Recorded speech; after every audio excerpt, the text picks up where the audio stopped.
Hey everyone. So yeah, in this video I just want to talk about my godly life.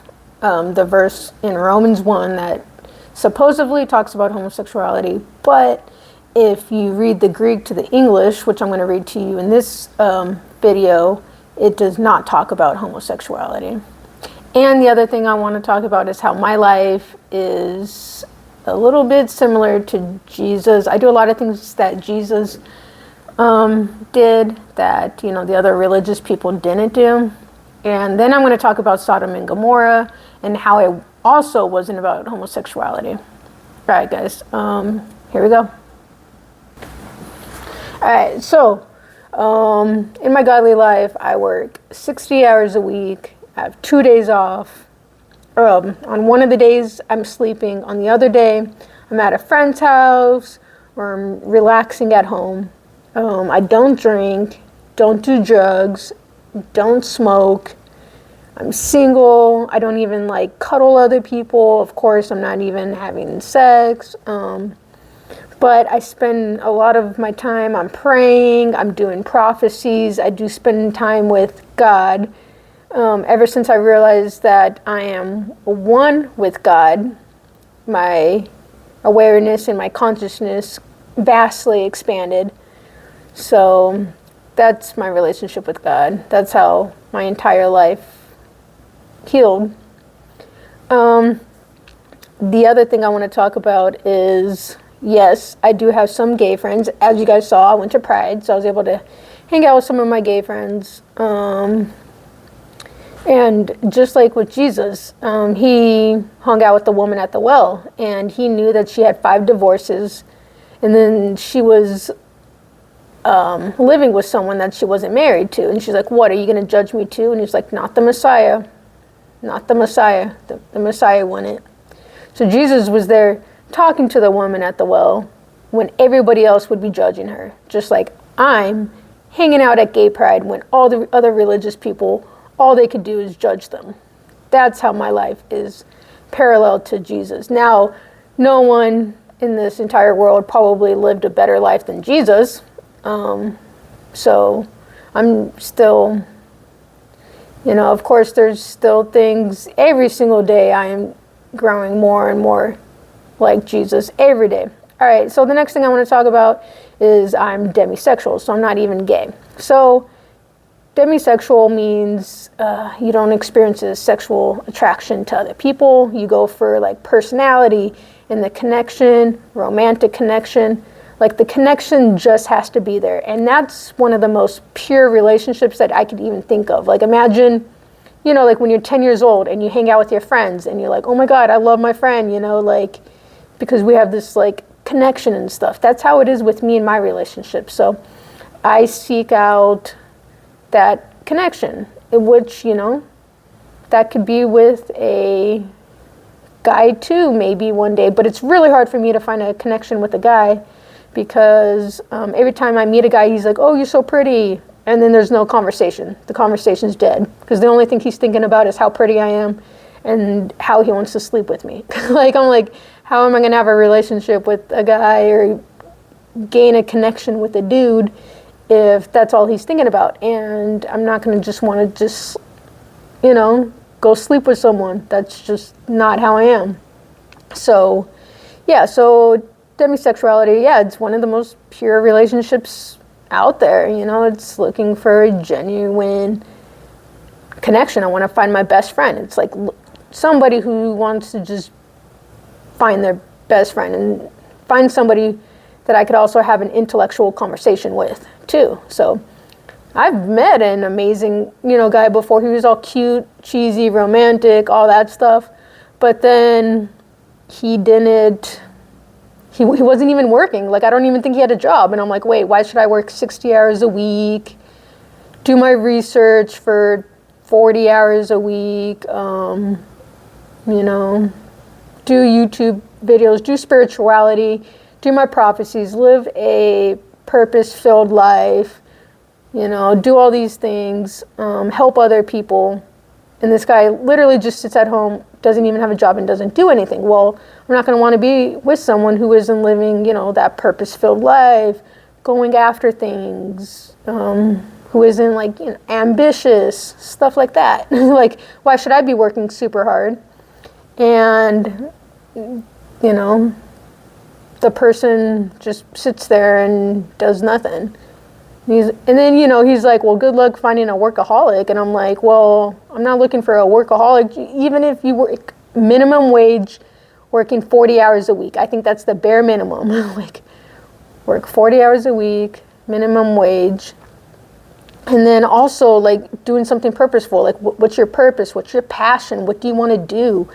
If that's to play guitar, awesome, then go play guitar. Like, that would be good enough for me if someone, was just pursuing their passion in life. So, for me, it's not about money, it's about the connection and pursuing their passion and all of that stuff. All right, so now I want to go into more on the whole homosexuality part, how, the Greek to the English version doesn't even mention homosexuality. All right, so in Romans 1, in the Mirror Bible that does the actual Greek to the English translation, is the truth was suppressed, so it became twisted truth. So instead of embracing their maker as their authentic identity, they preferred the deception of a distorted image of their own making, religiously giving it their affection and worship. The true God is the blessed God of the ages. He is not defined by our own devotion or indifference. And all this because they traded the true God for a fake God and worshiped the God they made instead of the God who made them. That's the sin in Romans 1, is, twisting the truth and embracing, instead of embracing their maker as their authentic identity, which is our identity is we are one with God. That's the truth. So instead of embracing that authentic identity of, of God, they preferred the deception of a distorted image of God, which they believe God is separate from us, and God is just some guy in the sky, who wants to condemn all these people to hell, and that is not the truth. That's not who God is. We are actually one with God. All beings on earth, all beings in this universe, everything, all of us are one with God. So, and then the next verse goes, by being confused about their maker, they became confused about themselves. So when you're confused about who God really is, you think God's separate from you, then that's going to confuse people. And if people feel like they're separate, then, they feel that they're separate from God. And that's when people are suffering in their life because they feel empty and incomplete and separate. And when you feel empty and incomplete and separate from God, then that's going to make people worship all these idols, such as drugs, sex, relationships, even marriages, even Christian marriages. People are putting their marriages first above God, and they think that their happiness and their completion is in their marriage, when, true suffering can end when we realize that we are actually one with God. That divinity flows through each of us. We just have to realize it in our mind to get that anointing from God, to get that Christ consciousness flowing through us. That's how we ascend to the next density. That's how we ascend our awareness and our consciousness, by, realizing that that divinity flows through us, that we are one with God.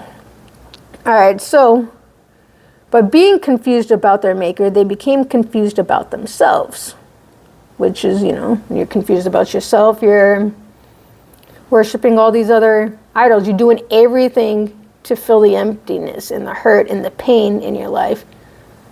And people do all these different things, and then they wonder why it's never enough, or if they don't find that relationship, okay, then I guess they're not going to be happy. But if they just realize that oneness that they have with their Creator, with God, that we are fractals of God. God is experiencing life through us. It wasn't just through Jesus. He's experiencing life through all of us. Then this is what leads to all manner of obsessions, you know. All of these, all those obsessions, all the things that I just said, you know, even people turn to food to try to make themselves feel complete. So that's why I don't need, you know, I don't need anything else in life. I'm not trying to strive to go to the top. I don't need to, you know, strive to get $1 billion or $1 trillion or $1 million or whatever. I don't need to strive to, you know, strive for a relationship or go smoke or drink, or I don't need to do all these things or even be the most, you know, the star person at church or anything like that, because I already have my completion in God through realizing my oneness with Him. And that's the true key to salvation, is realizing the divinity within yourself and the oneness that you do share with God. Right, well, that's what I wanted to share with you guys. Oh, the Sodom and Gomorrah. All right, so I'm going to close this video and talk about the Sodom and Gomorrah story. All right, so it also wasn't about homosexuality. So Sodom and Gomorrah, so these angels came to the town, but they're disguised as men. So then the men within the town, they thought that they're just men. You know, they didn't realize that they're angels at the time, you know, upon, you know, the version of the Bible that I read. And so the men in the town were like, hey, you know, give us those men that just came to the town and let us sleep with them. So, but then, you know, the person that they told that to, they're like, oh, no, don't sleep with these, you know, the guests of the town. You could have our virgin daughters. Well, even that would be wrong, you know, taking someone's virginity. So the sin wasn't homosexuality, it was rape. It was these men inside the town wanting to have unconsensual sex with these angels of the town. And even if, so imagine if these men were women and they're like, hey, those women that just came to the town, give us those women so that we could have sex with them. Well, that still would be a sin, even if they were women, you know, because that's unconsensual sex. That is rape. That would still be a sin. Whether the guests of the town were men or women, it doesn't matter. That would still be a sin. It's unconsensual, and they're angels. So that was the sin of Sodom and Gomorrah. It was not about homosexuality.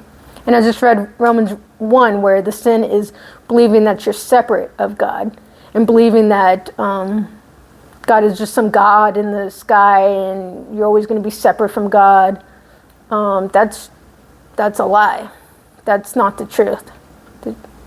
So the true image of God is that we are made in the likeness of God. We are the image of God. We are all God's children. We're all fractals of God. God is experiencing life through all of us.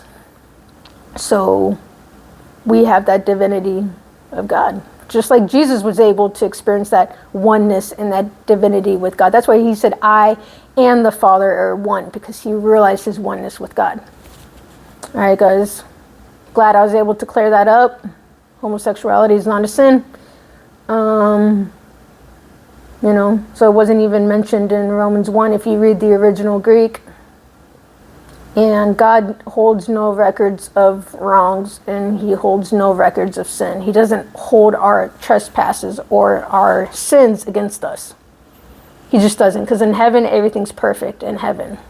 So there's nothing to judge. There's nothing to hate. There's nothing to hold against us. He doesn't hold anything against us, because he knows that through experiences and through learning, that if we expand our awareness and our consciousness, and when we learn things, then we will do things differently in the future.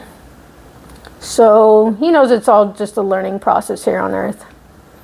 And if you want to know the key to salvation, that's through realizing your oneness with God. That's the only way to get to heaven. All right, guys. I'll talk to you later. Bye.